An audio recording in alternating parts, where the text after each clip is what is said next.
예, 오늘도 좋은 하루 주셨습니다. 오늘 10월 14일 새벽기도 나오신 여러분, 주님의 이름으로 환영합니다. 잠시 기도하겠습니다. 아버지 하나님 감사합니다. 새 생명 주시고 새 하루를 주심을 감사합니다. 이전 것은 지나갔습니다. 그리스도 안에서 보라 새 것이 되었습니다.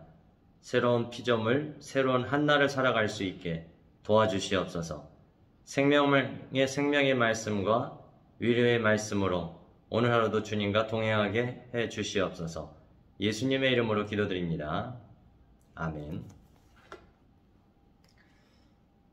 오늘은 출애굽기 31장 1절에서 11절까지 말씀이고요. 한번 같이 여러분 또 성경 말씀을 먼저 받겠습니다. 출애굽기 31장 1절부터 11절인데요. 여호와께서 모세에게 말씀하여 이르시되 내가 유다 지파 훌의 손자여 우리의 아들인 부살레를 지명하여 부르고 하나님의 영을 그에게 충만하게 하여 지혜와 총명과 지식과 여러가지 재주로 정교한 일을 연구하여 금과 은과 노수로 만들게 하며 보석을 깎아 물리며 여러가지 기술로 나무를 새겨 만들게 하리라.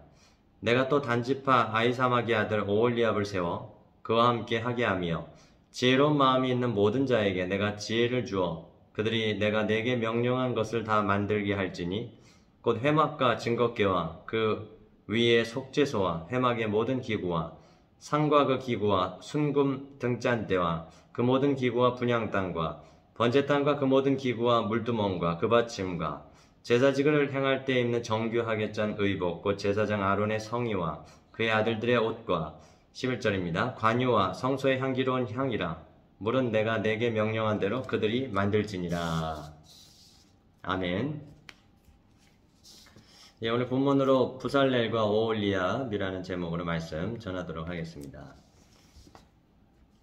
하나님께서 모세에게 성막을 만들라고 거기에 대한 어떤 모양들을 말씀해 주셨고 또 다양한 기구들에 대한 만들 것을 말씀해 주셨는데요. 하나님께서는 말씀하시고 그리고 그것을 이룰 수 있는 능력도 주시는 분입니다. 그래서 하나님 말씀에 순종해서 그 말씀을 따를 때 그것이 내가 하는 일이 아니라 하나님이 하시는 그 일이 되는 거죠. 역시 하나님께서 사람을 부르시는데요.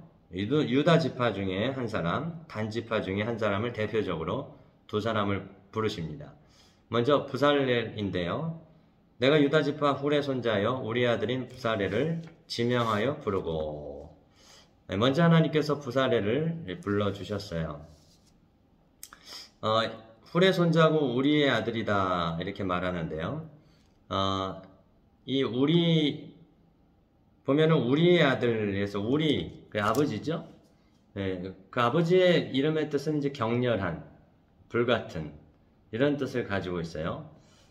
대체적으로 히브리의 이름은 그의 성격과 그의 인생을 나타내고 있기 때문에 그 우리의 인생이 굉장히 격렬했고 때로는 다혈질이었다는 것을 알 수가 있습니다. 그런데 그의 아들은 부살렐이라고 했습니다. 거기 보면은 이의 뜻이 하나님의 보호, 하나님의 그늘이라는 뜻이에요. 어쩌면 아버지가 자신의 힘으로 살아보려고 했고 다혈질대로 성격으로 살아보려고 했지만 그로 인해서 겪게 되는 고통이 많았을 겁니다. 반면에 그 자녀를 생각할 때에 부살렐이다. 하나님의 보호 속에 살면 좋겠다. 어떻게 보면 자기의 노력과 애를 쓰고 열심히는 살지만 헛수고할 때가 많이 있습니다. 하나님께서 지켜주시지 않으면 파수꾼의 그 수고가 헛될 뿐이라고 했거든요. 그러면서 정말 인생을 살아가면서 이 아들이 필요한 것이 무엇인가? 이것은 하나님의 그늘이 아닌가? 하나님의 보호가 아닌가? 그것은 바로 믿음이며 신앙이죠. 어렸을 때부터 믿음을 갖게 하고 그리고 하나님의 뜻 가운데서 살아가는 인생, 그것을 기대했고 기도했다고 볼 수가 있습니다. 그리고 그것은 성전이었고 성전 안에 모든 식양과 기구를 만드는 사람으로 부름을 받았습니다. 그 부살렐이 어렸을 때부터 신앙으로 살며 하나님의 보호를 기대하고 있다가 하나님의 부르심을 받고 순종했어요. 하나님께서 지명하여 불렀다는 것은 표를 주었다는 겁니다. 사인을 했다는 겁니다. 표식을 했다는 겁니다. 바로 하나님께서 우리를 부르실 때도 그렇죠. 예수 그리스도의 십자가, 그 십자가의 사인, 십자가의 피 흘리심, 그것을 통해서 우리에 대한 사랑을 확증해 주시고 우리가 그 십자가를 받아들이고 예수 그리스도 안에서 영원히 살 것, 그분의 부활과 승리를 받아들일 때 우리를 하나님께서 하나님의 자녀가 되게 해주시는 거죠.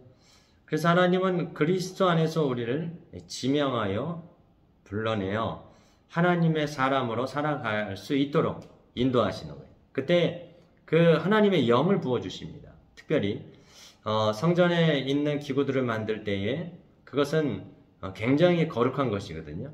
그것은 하나님을 예배하는 도구가 되기 때문에 정말 필요한 것이 뭐냐면 지혜라는 거예요.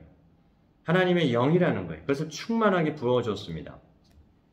부살렐이 하나님을 경외하는 사람이었지만 그 외에 성령으로 부으셔서 그 맡겨진 일을 할 수 있도록 인도해 주신 것이죠.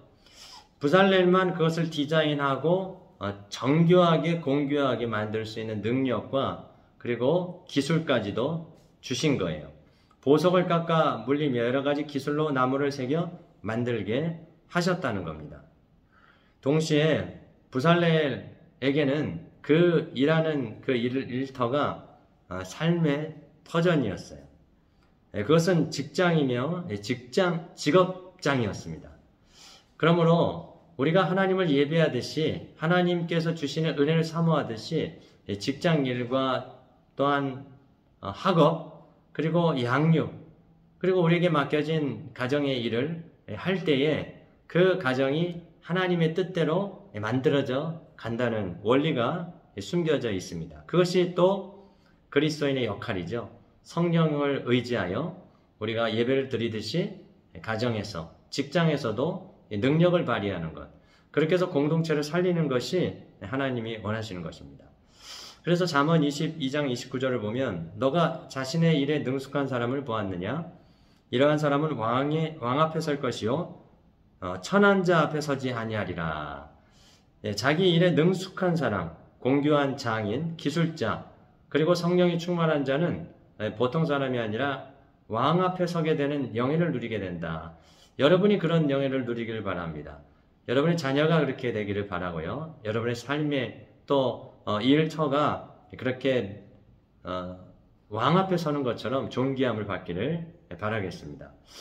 또 한편 6절에 보니까 단지파 아히사막의 아들 오홀리압을 세웠습니다. 이 사람에게도 지혜로운 마음, 능력을 주셨고 또 다른 이에게도 지혜와 총명을 주어 그 일을 할 수 있도록 해주셨어요. 이것은 무엇입니까?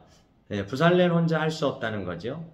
오홀리압을 세웠고 또 여러 공교한 재주를 가진 사람들을 세우셔서 지혜를 주셔서 하나님의 번제 땅, 상, 기구, 또 등잔대, 회막의 언약궤, 그렇죠? 그리고 그 기도를 드리는 제단 등 그 모든 거룩한 직을 할 수 있도록 제사장의 옷까지 할 수 있는 능력을 주셔서 하나님께 예배드리며 성전을 걷고 나가는데 연합된 공동체를 부르셨다는 거예요. 동역자가 필요했다는 거죠. 혼자서는 못하는 거잖아요. 바울도 그에게 디모데나 에바브로 디도와 같은 동역자들을 주셔서 교회를 목회하게 하셨고요. 그 외에 많은 돕는 자들을 주셨습니다. 그 동역은 먼저 바나바가 바울을 오면서 시작이 됐어요. 안디옥 교회를 함께 목회를 했고 바울의 여러 가지 약점이 있고 또 그 전에 교회를 핍박한 전력이 있음에도 바나바가 그를 불러서 하나님의 교회를 세워갔습니다. 그렇게 공동체를 세우는데 이 팀워크가 필요하다는 거예요. 그런 아름다운 동역이 필요하다는 겁니다. 아름다운 동역을 통해서 공동체가 아름답게 세워져 가겠죠. 예, 우리 임마누엘 공동체도, 여러분의 가정 공동체도 아름다운 동역을 통해서 서로 간에 주신 달란트와 또한 성령의 은혜를 통해서 이렇게 아름다운 성전을 만들어가는 가정과 교회가 되시기를 주님의 이름으로 축복합니다. 아멘. 네, 우리 한번 기도할 때에 여러분의 가정이, 우리 교회가 각자에 맡겨진 역할, 특별히 성령의 충만함과 성령의 인도하심을 따라 하나 되게 해주시고 아름다운 공동체 되게 해달라고, 여러분의 직장에서도 학업에서도 또 양육에서도 가정 속에서도 성령의 지혜로 감당하여 아름다운 성전을 만들어 갈 수 있는 가정, 여러분의 사업 또 일터 가정이 되도록 같이 한번 기도하겠습니다. 아버지 하나님, 감사합니다. 하나님의 부르심에는 후회하심이 없으며 하나님의 부르심에는 반드시 하나님의 능력과 하나님의 은혜가 뒤따르는 줄 믿습니다. 우리가 순종하여 나아갈 때 하나님께서 우리가 할 수 없는 일을 하게 하시고 하나님께서 성전을 만들게 하실 줄 믿습니다. 지혜를 주시고 명철을 주시며 하나님 공교하고 또한 기술을 가셔서 우리의 예배가 하나님께 영광이 되고 공동체를 세워 나가게 해주시옵소서.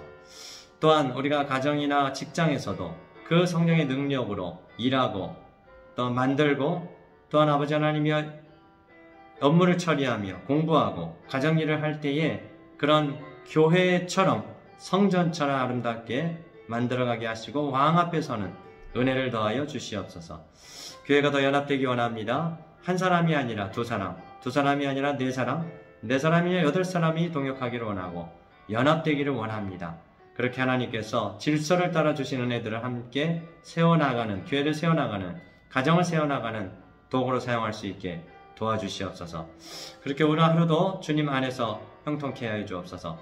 인도의 여러 종교 절기를 맞아서 우리의 신앙이 흔들리지 않게 하시고 어지럽지 않게 하시며 더 말씀 앞으로, 기도 앞으로, 예배 앞으로 집중할 수 있게 주시옵소서. 성도들 가정을 돌봐주시옵시고 건강과 안전 지켜주시며 한절기 어려움을 당하는 성도들을 치료하시고 예수 그리스도의 보혈로서 성령의 능력으로 고쳐주시옵소서. 그렇게 오늘 하루도 주님 안에서 좋은 날, 복된 날 되게 해주실 줄 믿고 감사드리고 우리 구주 예수님의 이름으로 간절히 기도드립니다. 아멘. 여러분, 오늘도 그리스도 안에서 좋은 하루, 복된 하루 되시기 바랍니다. 내일 새벽 시간에 뵙도록 하겠습니다. 감사합니다.